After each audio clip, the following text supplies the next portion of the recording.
Good morning. Good morning, boys and girls. Oh my goodness. Welcome to the morning show, ladies and gentlemen. I'm Reed Garcia.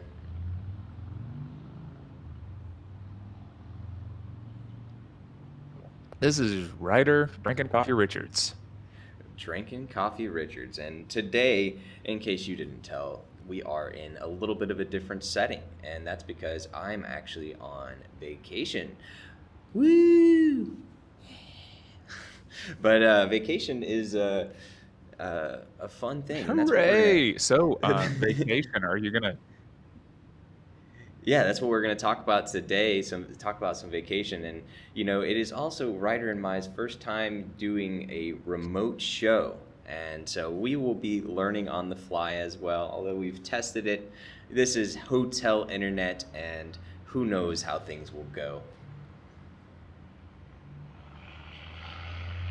Yeah, I've noticed there's already a bit of a lag because I keep trying to interrupt you. Yes, it's okay. We will deal with the lag, and we will just have some more time for silence for people's thoughts.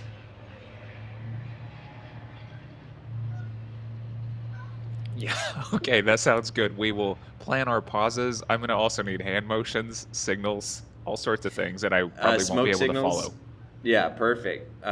So when I go like Yeah, this, and then right, this, and then right. that, and one of those, and we'll talk over each other a little bit, but we'll Yeah. deal with it. Okay, yeah.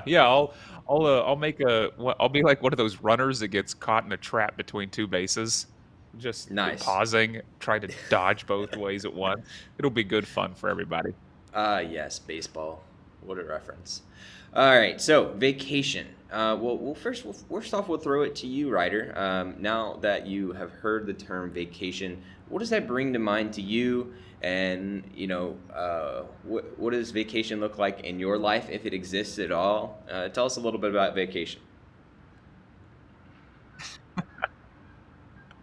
Oh, Reed, it's so funny that you ask because took a vacation day yesterday, and during that entire day, all I did was work. I just worked on a separate project. So for me, fascinatingly enough, that is vacation. Yeah, and that's the norm for basically forever for you. It is somehow turned into it. I get this idea in my head of like palm trees and beaches and just sitting around doing nothing. Maybe you're reading a book, but that almost never comes true. So and when it does, it's almost like somebody has to bully me into it.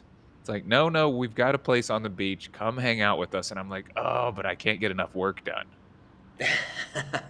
And when you do finally give in to those people and you go to that thing and do less work, can you notice how you're feeling? You think it's a good thing, or you think you're just one of those people who always needs to be doing something, or what?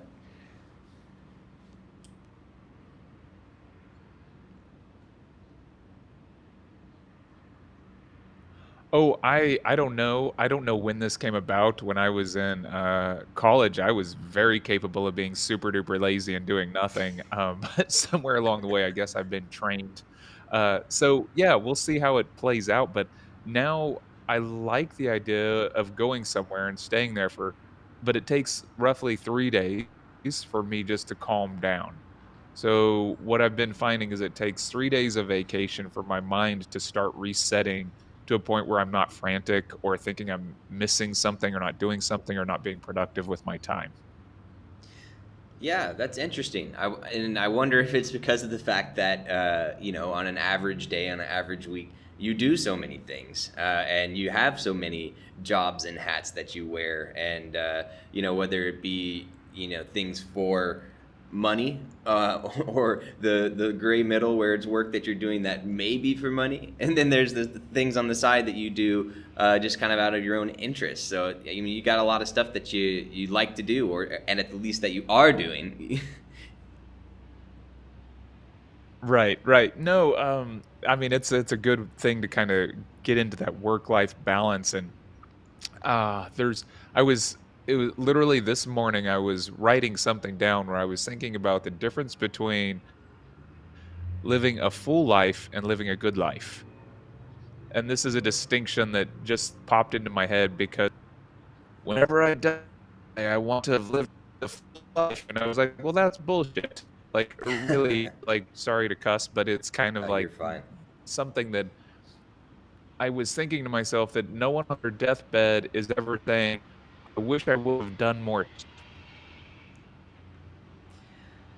Yeah, no, I would agree, and I think the trap or the rut or whatever that you're in is also, a very much a cultural thing, right? Especially here in America, and I'm sure there are other cultures around the world that have the same Yeah. type of thing. But and I think we might have alluded to it or talked about it some on the show before. But how Americans have this sense of lack and the like, oh, there's never enough time, or there's always more to be doing. There's always something else.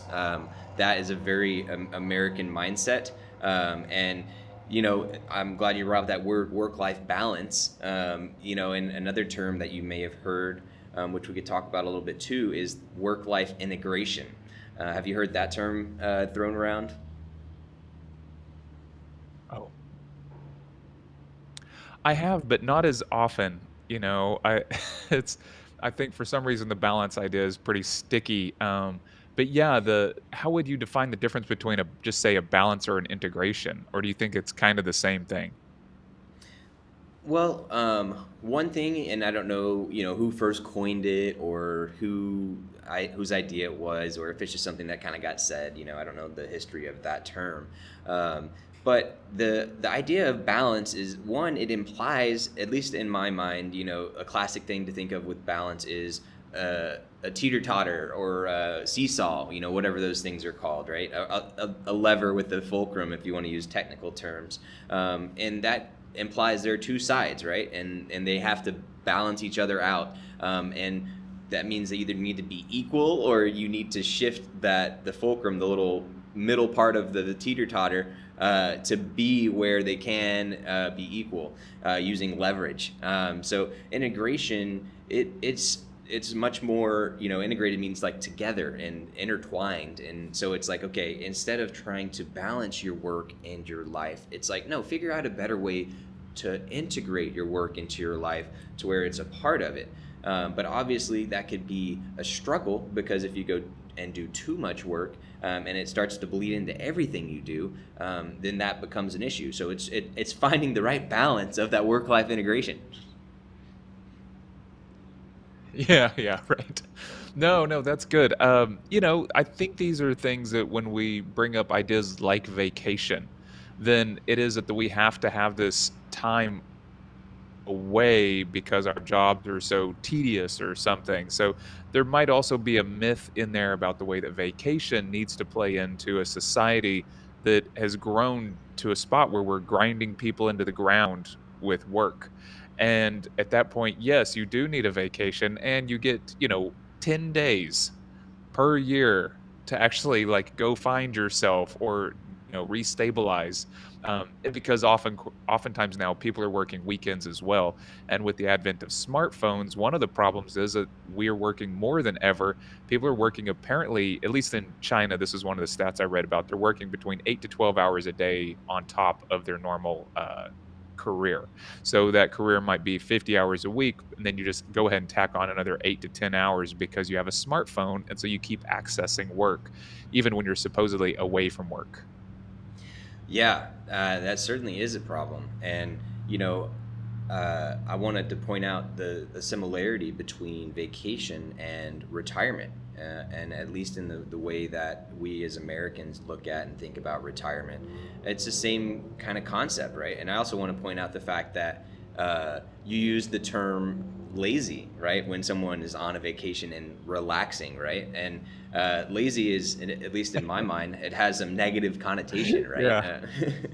Yeah. So yeah, and I want to point out, just to give Yeah. a little bit of the spectrum from my experience, and some of this also, I believe, comes from privilege, right? I have always been very much good at unplugging on vacation. And doing this show is actually some of the most work I've ever really done on vacation. But I really, the show being so early and establishing this rhythm, and also, frankly, because of the amount of times and trips that I go on, I felt like I should do the shows this week. And that's for me, that integration has become a little more of a true term for me, because as a reminder, we lived in an RV, and now we travel all the time still. And, for example, we go to Denver and we hang out with my brother, but we bring our computers and we work from there. And then we also go do some fun stuff. We go hiking and go to breweries and things like that. And then we'll, go do some other trip, visiting other family or doing whatever these things. And I've really enjoyed it, and it's completely actually changed the way that I look at work, because I'm able to, for example, I took a conference call from a hammock in a park in Denver, and that's much better than being in a meeting that you don't want to be inside of a conference room. You know what I mean? Yeah, yeah, I can hear you on that. Yeah, that does sound a lot more like integration, and it still sounds like you're getting things done and finding ways to do things without, I think without disrupting the entire day. I think there's something interesting about the idea of vacation in that we're supposed to drop everything that we do on a normal time period, and it's almost like you have to become somebody else to actually vacation properly. The person that you normally aren't. At least that's the feeling that I get, and I don't know if that's actually true. Almost like, "Hey, we're doing vacation now. You now are not anything you've trained your whole life to do. Stop it." And in that way, vacation can become very uncomfortable. Yeah, no, that's an interesting thing, and I would be curious to know if there were studies that were done on how different people viewed vacation based off of their different work, their different vocation. Because my gut would say, like, I would think blue collar workers is, doing larger physical labor, longer hours, harder working, quote unquote. Um, I wonder if that makes it harder for them to vacation and to turn off, or easier. What do you think?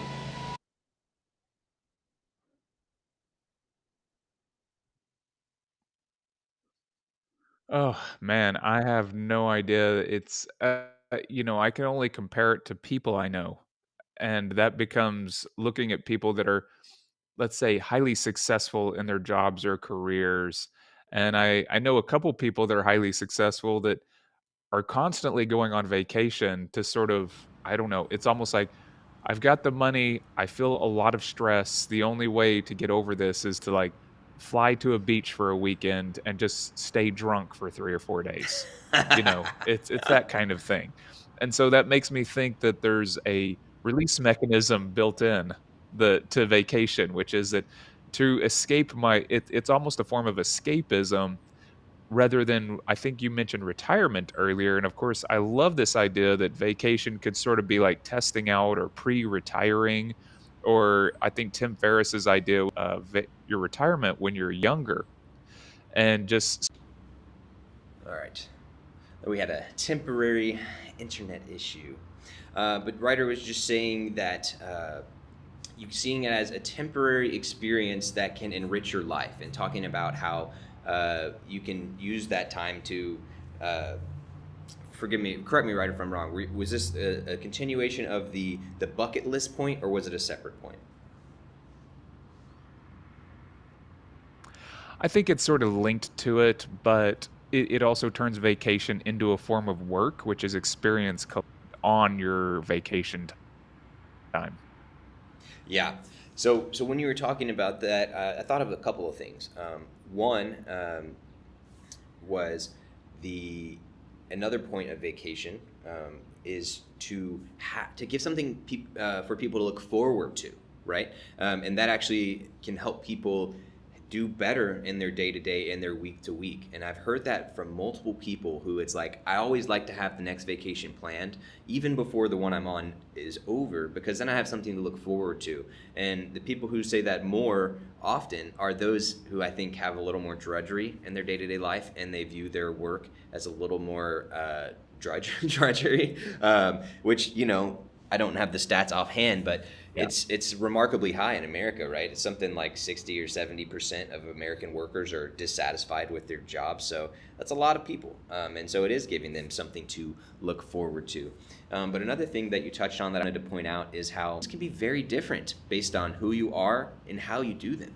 And that means even if you go to the same place, and that's been a very fascinating thing for me to watch as I've gone through life, especially as you go with different people of different levels of anxiety and willingness and wantingness to have a plan and stick to the plan. Yeah. How would you say that your vacations have fallen on that spectrum of, all right, I'm going to make this big plan in advance, or I'm going to have this thing, or I'm going to do absolutely nothing, or the ones that you've seen some of your friends? What are your thoughts on that kind of thing?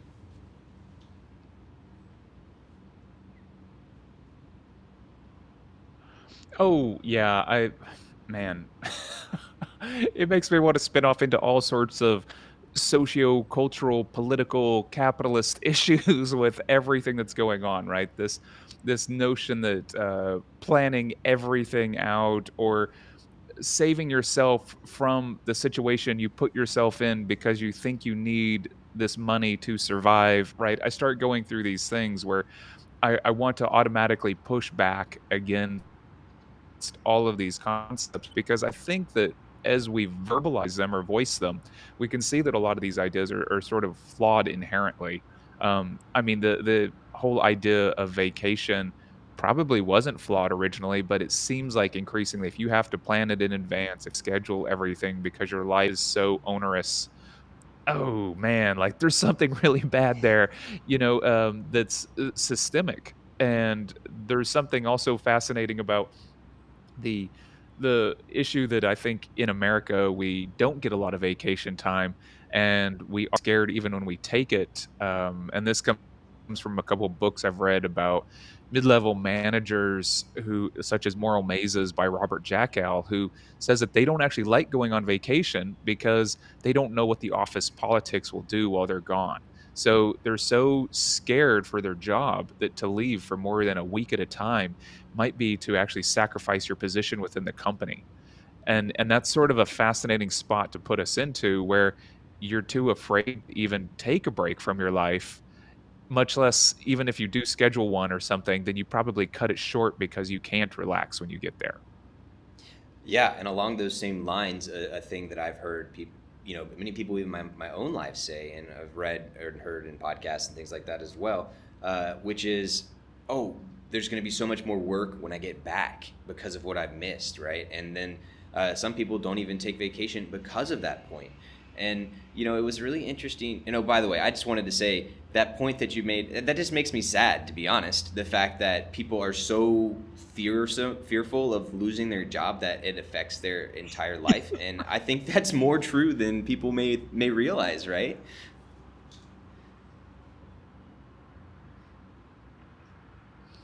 Oh yeah, I think so. And then because it's also an unexamined system, this because this is your life, and we've talked about this a little bit, but once again, this is the water that we're in, and since we're all in it, we don't even recognize that maybe it doesn't have to be this way. Maybe there's some other system that we could operate by. It's kind of fascinating because I was writing something down the other day about the way that these kind of systems play out for us in that we're so oh, there's something odd about being so sort of in the thick of it that we can't remove ourselves from it. But at the same time, a lot of the tools that our society uses keep us from being able to think about these things. Like there's this idea of always having sort of oh, neutrality. Otherwise, you're sort of considered to be paternalistic, and therefore we can't actually come up with a vision of the good life because that would be telling somebody else how to live. And this is partially coming out of a text that I read. And that means there's a sort of a vacuum there. And within this vacuum of what the good life is, you have corporations and capitalism that steps in and starts narrating what life is and what identity is and who you are. And because we don't want to impinge on anybody else, we actually leave a vacuum for companies to come in and do that to us. Yeah, I could totally see that. And Another thing I wanted to point out is that I think that this vacation problem, if you want to call it that, it goes up and down the spectrum of socioeconomic levels. I think that there are plenty of people who struggle with this at the lowest of low incomes and at the highest of high incomes, right? And it's something that cuts across all of society, I think. And at least I know for sure, I've seen personally, and I've heard about many examples of both ends, right? It's like on the low end, sometimes it's like I can't take a vacation because I just literally cannot afford to, and I have to, and I can't eat. And then on the high end, it's just probably a little bit more of the status and the demands of the job and that identity and things like that you've been thinking about or talking about.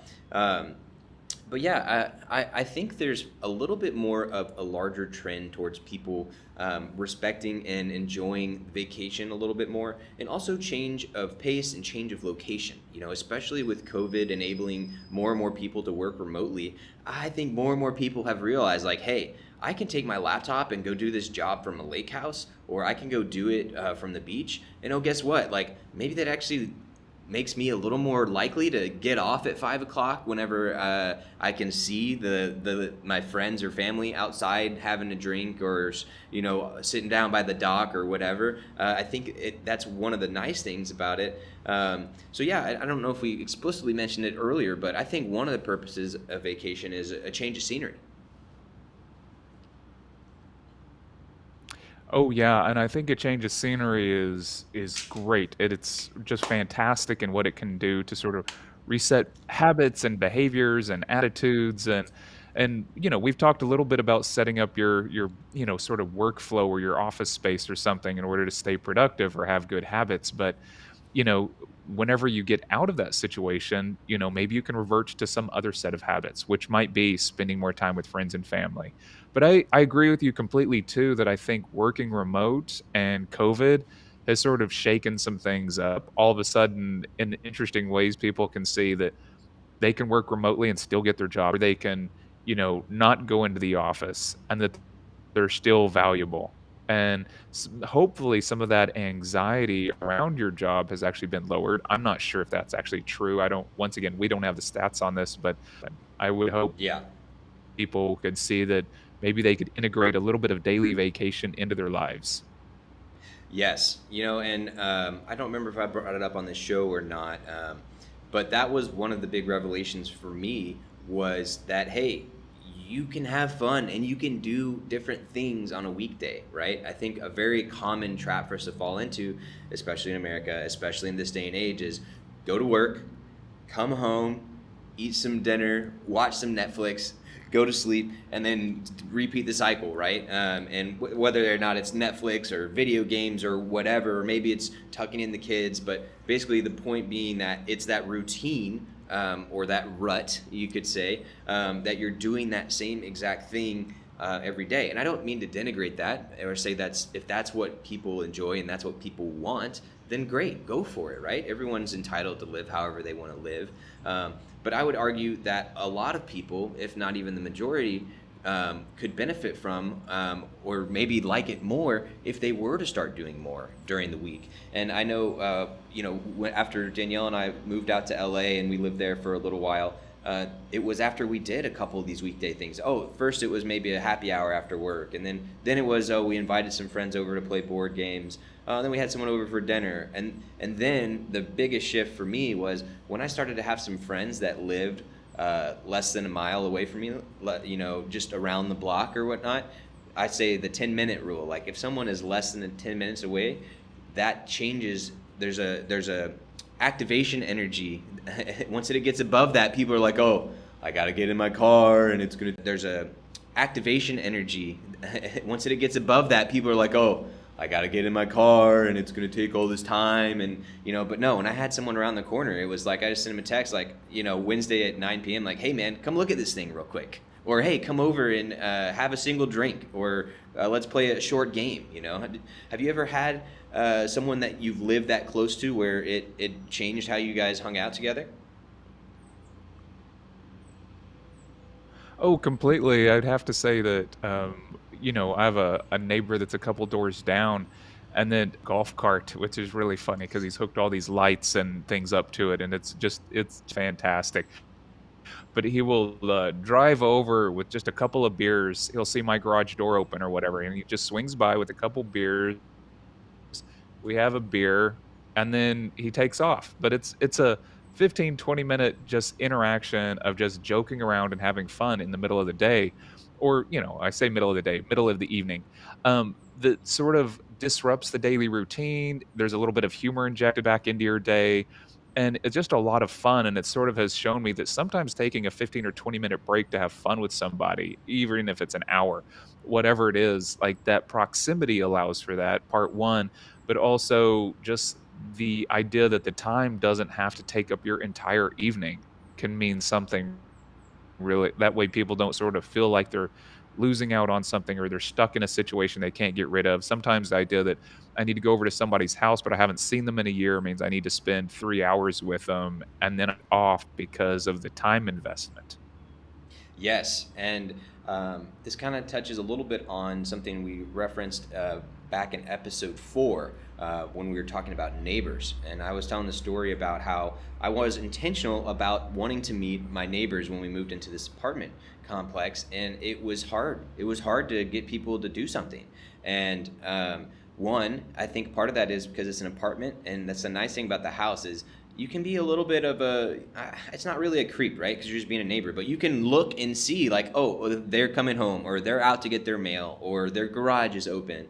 With an apartment, especially if you don't have windows going into your hallway or wherever people naturally walk, like, you don't naturally see that unless you just happen to overlook the parking lot or something, right? So it's harder for you to know when people are there, and you don't have these kind of natural bump in moments like you would, which it comes back to a design thing as well, and that's something that, for example, when Steve Jobs and Apple were designing and building their new Apple headquarters, they made it a giant circle, and they made a very intentional point of having all of these areas where people would have to run into each other, like whether they're going to the bathroom or they're going to the conference room or they're going to the cafeteria.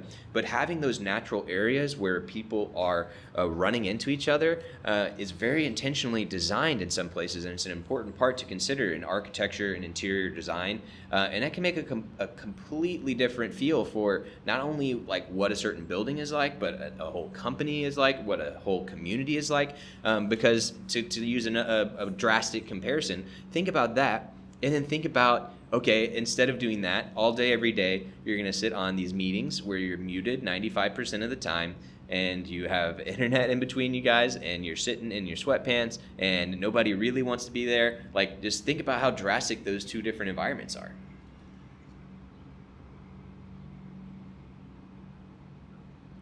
Yeah, no, that's an excellent point.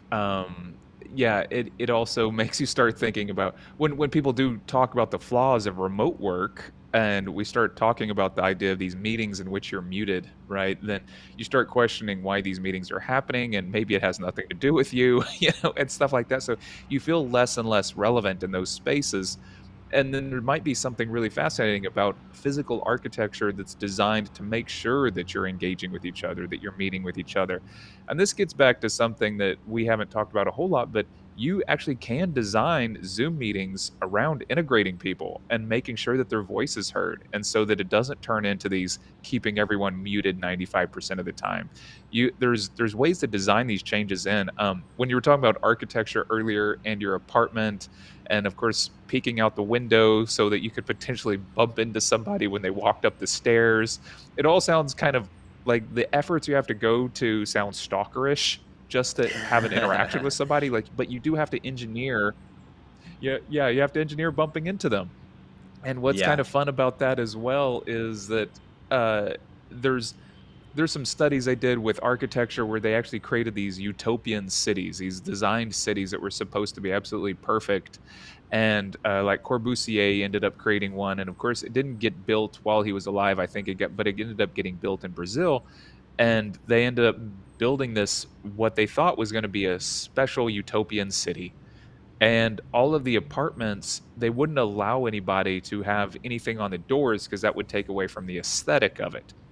So people never got to personalize their space. and people were super unhappy within these apartments. So that was something else that was fascinating is sometimes this overarching aesthetics of a master plan, one, it doesn't take people into account, and then when people get frustrated with that, they try to change their environment for themselves.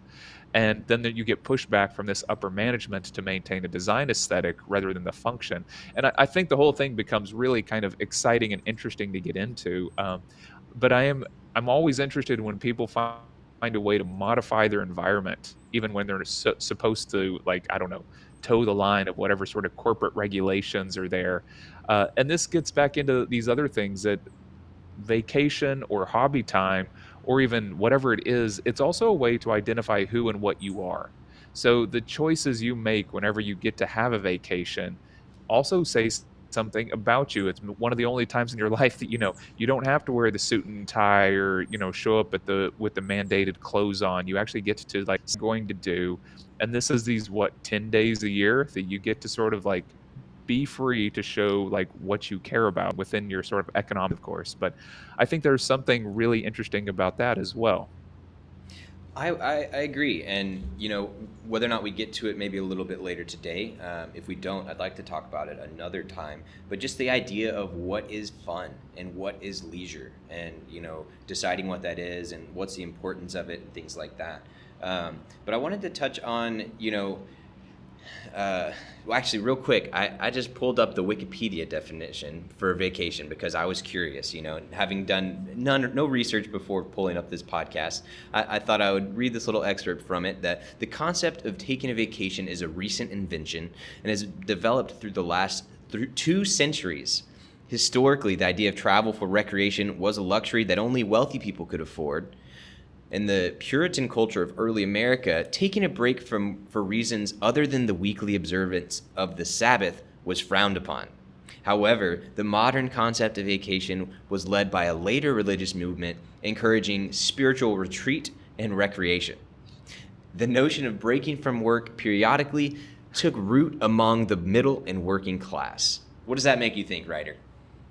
Oh man, I'm instantly going back to Max Weber, the sociologist, and his spirit of the Protestant work ethic, which is a kind of a seminal text in uncovering how Protestant values shaped America. And then what becomes even more interesting is how capitalism became entwined with those values, in which, say, for instance, you are somehow upper middle class and you've been saving up all this money because you've been working 6 days boat or you want to go out to your lake house.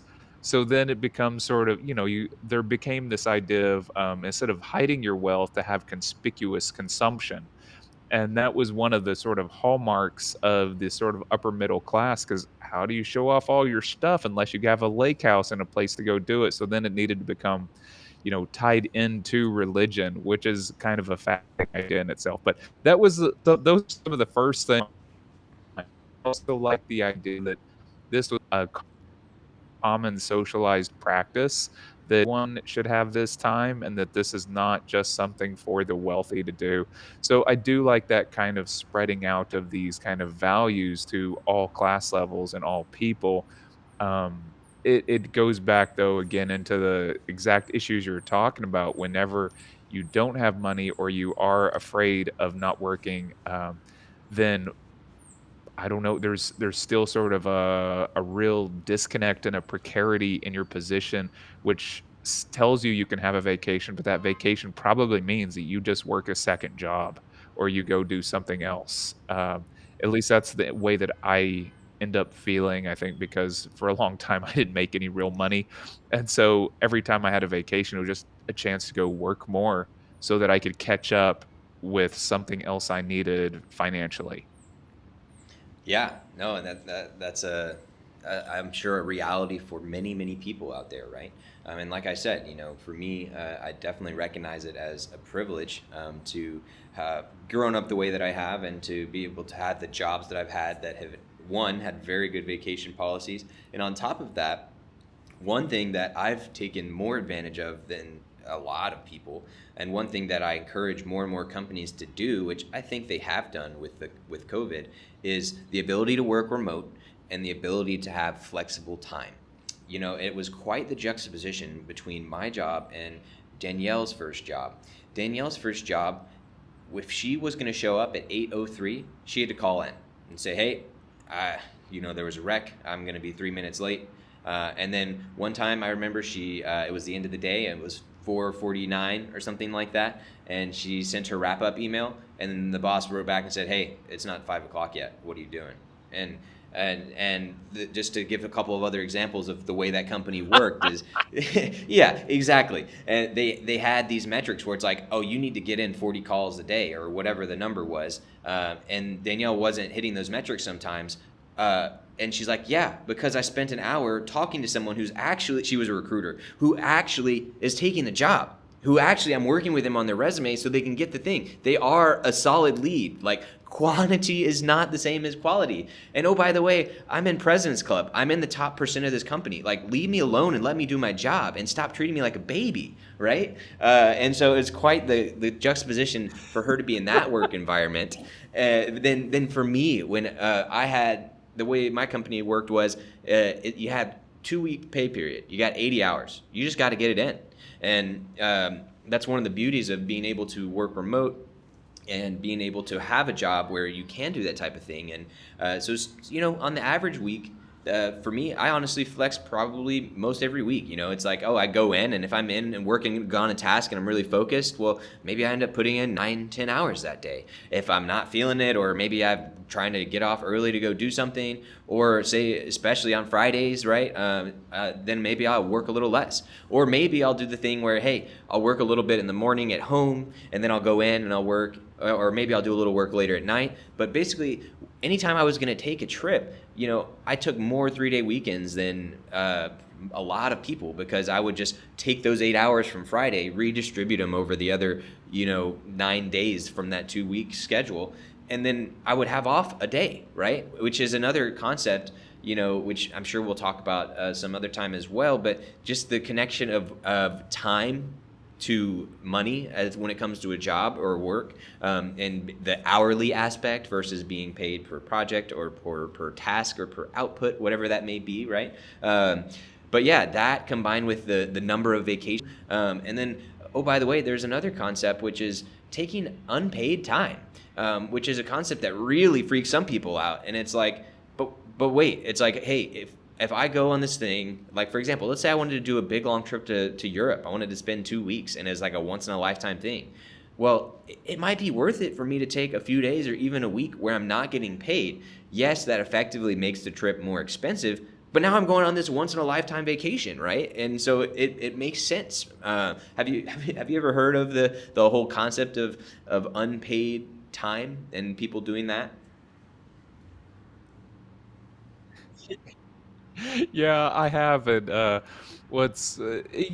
I've done it before as well. I remember when I was at one of the colleges, I had used up all of my vacation time, which of course was spent doing art shows, which counts as research when you're an art professor. So one of the things that you're supposed to be doing is showing, and that counts as publications. Yet I had been showing too much, and so it started eating. I was like, well, I'm going to need to miss this time.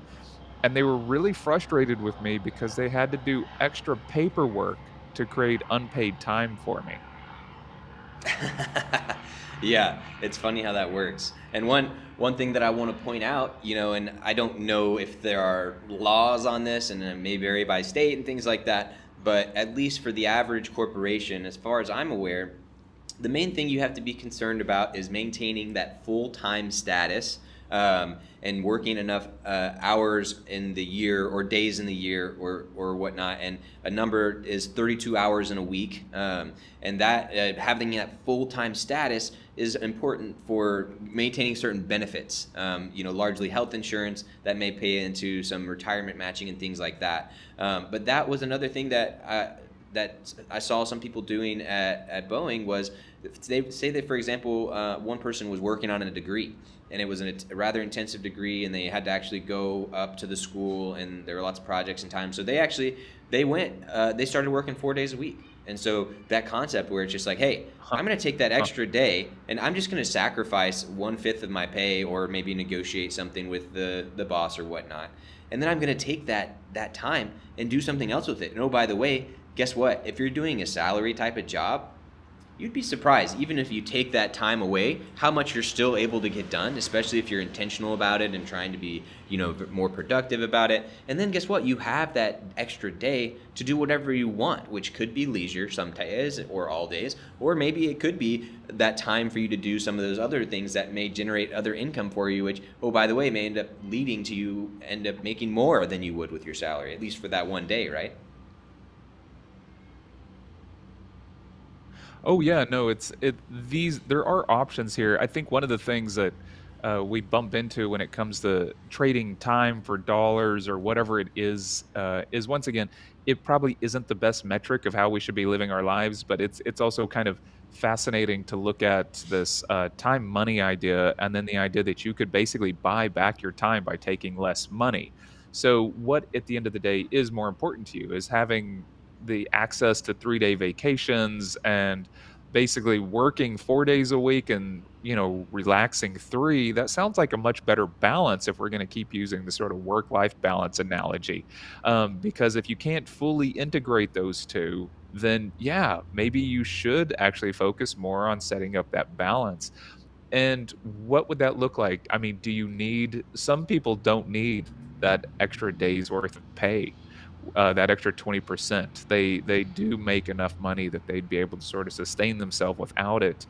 Um, but what's crazy about that from one of the books that I read was that people who make more money actually their time it becomes so valuable per hour then they feel like they're somehow wasting their Right. time if they aren't working because that time No. is so valuable. So even if they have enough money, but then it's ridiculous to just let, $1,000 a day lay on the table. That's crazy. Why would you do that? And this becomes once again a fixation with money and capital and us being in these kind of precarious situations where we can't trust in some sort of system to catch us if we fall. There isn't much of a safety net unless you build it for yourself out of dollars. Yeah, and that is an interesting thing, especially because it does come down to the value of a dollar, right, or whatever that monetary unit is for you. And because you're continually thinking, it's hard to not, right? The psychology of money is you're always thinking about, hey, okay, what does $5 give me? What does $500 give me? Oh, I'm just buying this thing. Ah, man, this thing's gonna cost me $300. Like, I could buy this other thing, or I could do this other thing with that. Like, that's such a common thing to be doing as you're thinking about money. When sometimes that's not necessarily the best or most productive thing, right? But I wanted to bring up what I think is the one of the two of the most important things for vacation. So one is giving yourself the time to reduce your input and your work, and reduce those things to give yourself time to think and process. To use an analogy of when you go to sleep, that's when your brain starts connecting all of the things, making sense of all of the inputs that you've had throughout the day. And that's how, especially if you are what's called like a knowledge worker, right? You're someone who's working with information and have to have ideas and things like that.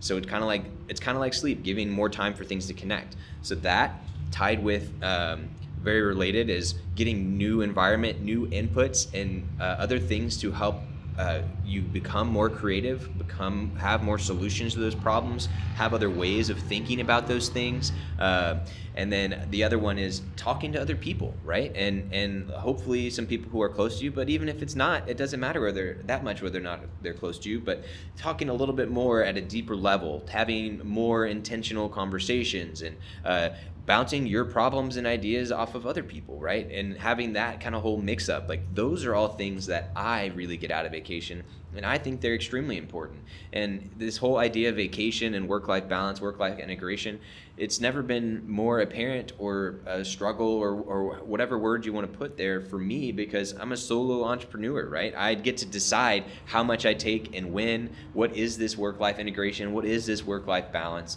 And that's one of the things. It's like, okay, every time is like, I know this would be fun. I know this would be good, but is it worth it, right? How much is this going to slow me down? How much is this going to prevent me from making money and things like that? But I've also found that, especially within the last 6 months, I felt more and more of that pressure to, oh, you shouldn't do that thing, or that's not smart, or whatnot. But I found more and more clarity when I've gone on these trips, both the ones that were purely vacation and then some that were kind of a mix. I found more clarity, and I connected more and more ideas because I've given myself that space and removed that pressure of every day, like you got to be doing this, you got to be doing that. And that's been one of the most valuable things for me.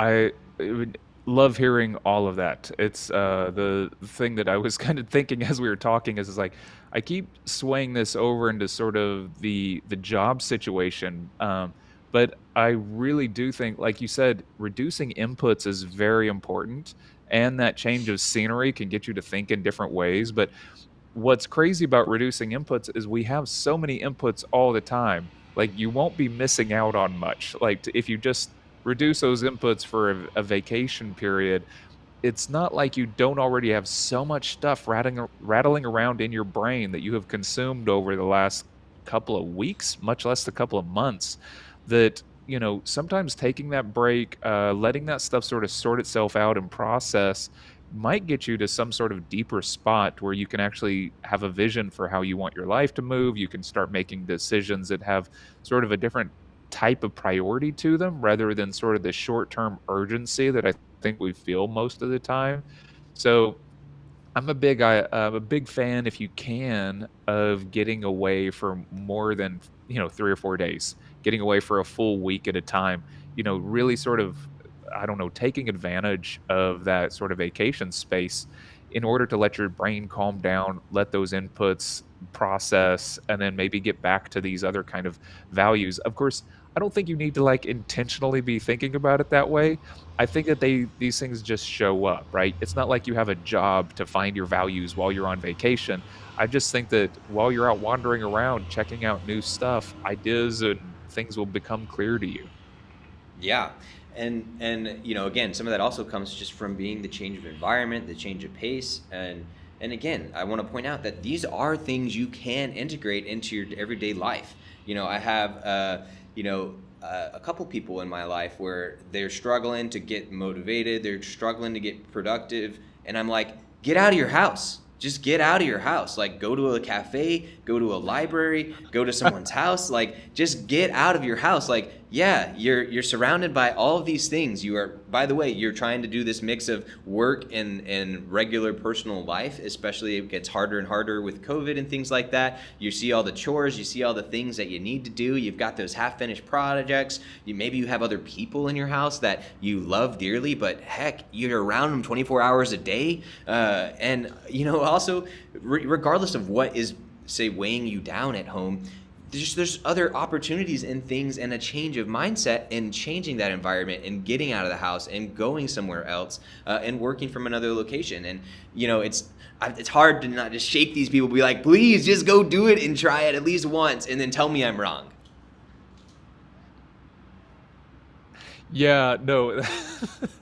Well, and honestly, please do tell us if we're wrong, right? If you Yes. go do a vacation or you go get out of your house to go work and you find that it's even worse for you, there's something fascinating during the sort of pandemic as we all sort of sheltered in place and then people got kind of crazy about being stuck in the house. And now you're like, please, now that you're vaccinated, be safe, but get out of the house. And they're still like, and now they're like, no, no, I'm not doing it. And it's this weird sort of human behavior things that we I think have to balance for.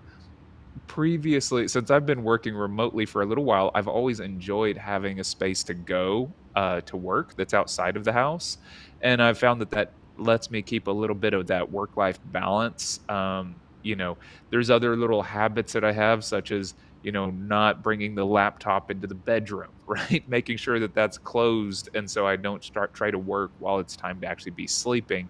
So there's sometimes you have to set up little rules for yourself in order, I think, to help stimulate that sort of vacation at home aspect. Or if you do get out of the house, then, it is also a convenience to have a laptop. It's quite a nice thing to be able to go to a coffee shop and work, even if you're just sitting outside. Yeah, and I want to point out, the concept of self control and the concept of what's the word I'm looking for?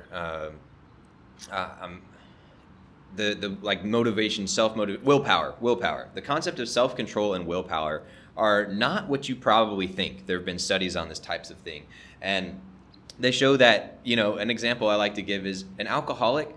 They When they first are going into AA or whatever, and they're trying to stop that habit, when they're walking around or they're driving around, they don't go down the street with all the bars. They take all of the alcohol out of their house. Like if you have someone who's really struggling with food and dieting and whatnot, guess what? The first step is take all of the bad options out of their house. Don't give your caveman brain, your animalistic brain, the chance to have to make that choice. So some of it is setting yourself up for success. So I'm really glad you mentioned that there's some rules or boundaries or whatever that you should set, both in your everyday life and also on vacation. And so that's one thing I wanted to make sure to mention about my favorite kind of vacation. So with my in-laws, we've gone on a lot of cruises, and that has been a great. Not even just for what the cruise is, but because guess what? On a cruise, you don't use your cell phone. You put it away, and that means you're putting your cell phone away for 3 to 7 days. And like a lot of people are like, oh, what am I gonna do? What is that like? Well, guess what? Try it and see just how different it is. And it's an amazing thing. And it leads to you engaging more with the people around you. It reduces all those unnecessary inputs. It gives you that time. It gives you that space. It helps you remove that habit of always pulling your phone out of your pocket, even when you just have an idle moment. Like that's another one where it's like, look, if you cannot, like we've talked about on other episodes, the whole do not disturb thing, right? If you struggle really hard with putting your phone on do not disturb or putting it in the other room, then maybe you need to have some sort of detox like this where you go and you just get rid of it altogether, and then you can slowly incorporate it in safer ways with better boundaries, right? So the cruises are great, and another one is being out in nature. Like going camping is like, there's no signal here, even if I wanted there to be. And so it just forces you. And I really encourage people to go do some sort of outdoor activity, whether it be camping or in a cabin or whatnot. But go do that and put your phone away. And guess what? There's not going to be major emergencies where everyone's like, yeah, I'm going to die if you don't answer this and tell me where my artery is. People worry about these things like, oh, but what if this? But what if that? But what if that? It's not going to happen. Yeah. It is funny. You mentioned earlier how many people think that their jobs are basically worthless, right? Yet at the same point, they won't put down their phone in case their job calls, right? So That's there's so this weird ironic. That's kind of hilarious paradox and there. sad. What a mix of comedy and tragedy, just like our discussion yesterday, huh?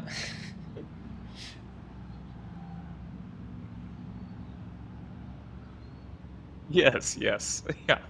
Yeah, that was the other thing you mentioned about the cruises is getting to see comedy shows and things like that, and not having your phone, having to engage with people.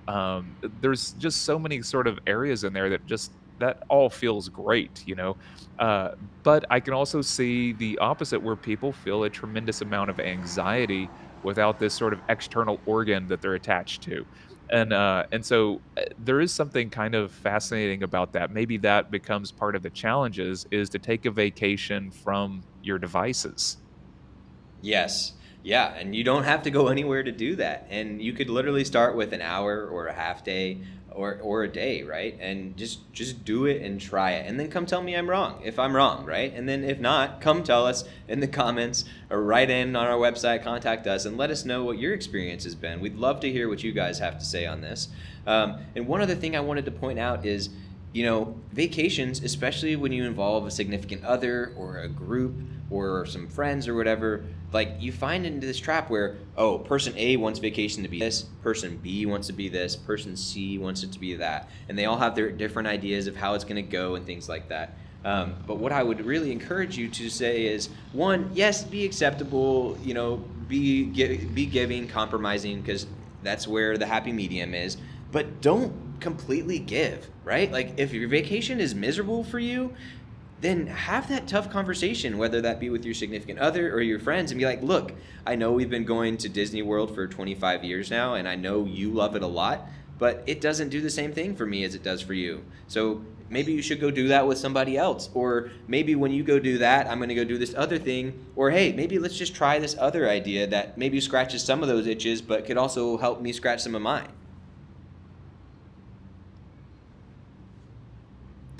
Yeah, those that's interesting to think about because of the way that we consider relationships and vacations. But my wife and I have often done separate vacations, usually in the form of art residencies, where, like, this year I went to Chattanooga for a month, but a couple years ago she went to Japan and then Spain and then Amsterdam doing art residencies for about a 6-month span. And what's so kind of nice about that is that she gets a lot of dedicated time to focus on herself and her passions and her ideas. It can be a little strenuous on the relationship, I understand that, but there's also this kind of lovely spot of giving somebody the freedom to be themselves and to find their own passions and interests. So, yeah, we're kind of a big fans of that for what it does, and I think people come back healthier and stronger and more assured of who they are. So sometimes it can help sort of break those codependency bonds that we form because I don't know, for some reason we think that that's what marriage has to be today.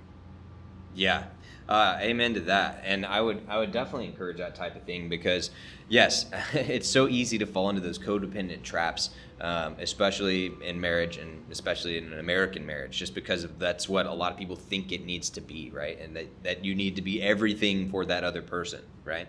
And so I wanted to wrap us up today with our challenge. And I'm going to come up with one or two things here, and Ryder, I'd be curious to hear what you think or if you want to augment or add. But I would challenge people, first off, one, think about what vacation means to you. And, do you like it? Do you not like it? And think about what are some ways that you could design a better vacation for yourself. And if that involves having a conversation with your significant other or some family members about a vacation that you don't want to go on to or you want to do a little bit differently, I would really challenge you to think about that. And then my secondary challenge is, what are some ways you can incorporate vacation into your daily life today?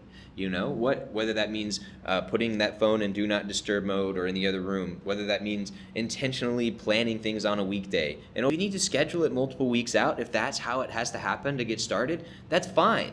But do the work, make the schedule. And even if it is something as little or as light as a Zoom call or a FaceTime with a friend, like I know that's not the most exciting thing to do, but find some way to incorporate some leisure and some fun into your daily work day life, right? I mean, the fact that we even define it as this is a work day, this is a weekend, right? Working for the weekend, that is a concept that I think is going to change more and more as we go forward. Right. All right. Well, Ryder, you got any other I last certainly thoughts? hope so.